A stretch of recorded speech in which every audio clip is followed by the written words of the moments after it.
Bath షలోమ్. Good morning to all. ప్రియులారా, రాత్రికాల సమయంలో ఆయన యొక్క సన్నిధిలో సబ్బాతులో ఆయన ఆరాధించాము, ఆయన గణపరిచాము, ఆయన మహేపరిచాము. శ్రేష్టమైన వాక్యోపదేశం చేత మనం ఆత్మీయంగా బలపరచబడ్డాం కదా.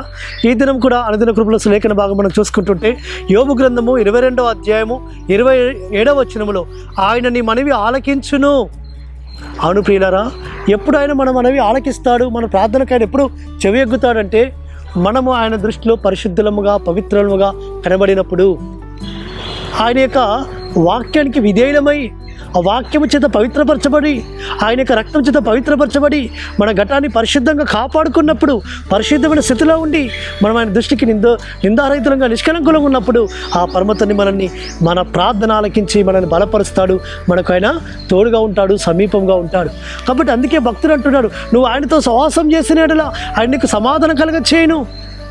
అవును ప్రియులారా, ఆయనతో సహవాసం అనగా ఆయన సన్నిధిలో చేరి నిత్యమైన స్తుతిస్తూ ఆరాధిస్తూ ఘనపరుస్తూ ఉంటుంటే మన గుడారంలో నుంచి అనగా మన శరీరంలో నుంచి మన యొక్క గృహంలో నుంచి ఉన్న ఆ అపవిత్రతనంతా తీసివేసుకొని పరిశుద్ధంగా ఉండి పవిత్రముగా ఉండి పవిత్రమైన చేతులెత్తి ప్రార్థన చేస్తే ఆయన మన యొక్క ప్రార్థనలన్నీ కూడా ఆలకిస్తాడు, మన మనవులన్నీ కూడా ఆలకిస్తాడు, మనం అడిగినవన్నీ కూడా ఆయన అనుగ్రహిస్తాడు.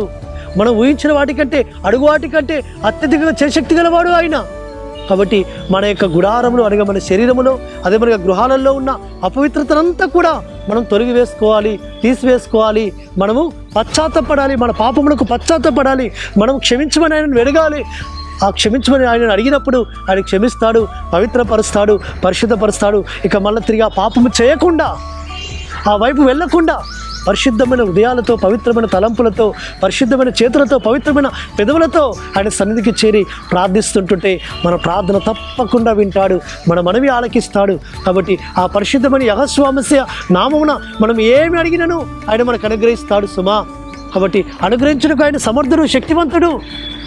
కాబట్టి ఆ పరమతండ్రి మనల్ని ఆయన తన యొక్క ఆశీర్వాదాలతో దీవెలతో నింపుటకు సిద్ధముగా ఉంటాడు.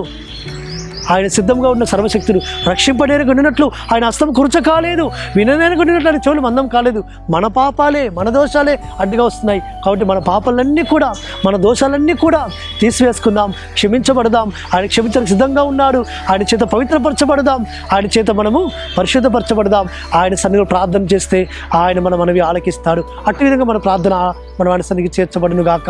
ప్రార్థన చేసుకుందాం. పరలోకమందున్న మా తండ్రి సర్వోన్నతుడా, మా గుడారంలో మా దేహంలో ఉన్న ప్రతి అపవిత్రతను తీసివేసుకొని మీ చేత పరిశుద్ధపరచబడి పవిత్రపరచబడి అయ్యే పరిశుద్ధమైన చేతులెత్తి మేము ప్రార్థిస్తే మీరు మా మనవి ఆలకిస్తారు నాయన. అట్టి విధంగా తండ్రి మేము ఉండుటకు సహాయం చేయమని ప్రార్థిస్తూ మానుషకుడు విమోచకుడు నజరేయుడైన యెహోవామస్య అతి పరిశుద్ధమైన నామమున స్తుతించి ప్రార్థించి వేడుకుంటున్నాము తండ్రి. ఆమేన్. సర్వోన్నతుడు సర్వాధికారిని యెహోవామస్య కృపా కనికరము నిరంతరం తోడుగా ఉండి ఆయనే మనం బలపరిచి నడిపించును గాక. ఆమేన్.